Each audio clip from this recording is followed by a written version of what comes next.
बिस्मिल्लाहिर्रहमानिर्रहीम। अस्सलाम वालेकुम। पिछले 24 घंटों में जो कोरोना की सूरत हाल दुबई और पूरे यूएई के अंदर है उसके बारे में बताएंगे, और शारजा ने एक ट्रैफिक पे नई पाबंदी लगाई है उसके बारे में आपको बताएंगे। चैनल को सब्सक्राइब करें, सबसे पहले बेल आइकन को भी प्रेस कर दें ताकि नई सी अपडेट्स आप तक पहुँचती रहें। सबसे पहले बताते चलें कि पिछले 24 घंटों में पूरे यूएई के अंदर 3 कोरोना की वजह से डेथें हुई हैं, और टोटल तादाद डेथ की पूरे यूएई में से 1600 और 89 जो है वो इससे डेथ हो चुकी हैं। और आपको बताते चलें कि रिकवर जो सेहतियाब हुए हैं पिछले 24 घंटों में वो 1960 हुए हैं। टोटल तादाद 5,56,000 अब तक सेहतियाब हो चुके हैं। और इस वक्त पूरे यूएई के अंदर जो कोरोना के शिकार हुए हैं वो 5,76,000 लोग हुए हैं।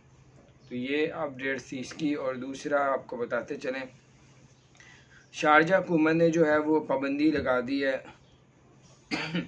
उन ट्रैफिक के ऊपर जो बड़े ट्रक हैं सुबह 8 बजे से लेके दोपहर 2 बजे तक चल सकेंगे, और उसके बाद गैप आएगा, नहीं चला सकेंगे। फिर उसके बाद रात 11 बजे से लेके और सुबह 6 बजे तक ये ट्रक चल सकेंगे।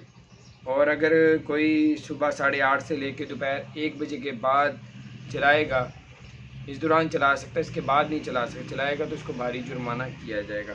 और उसके बाद जो रात 11 से लेकर सुबह 6 बजे तक।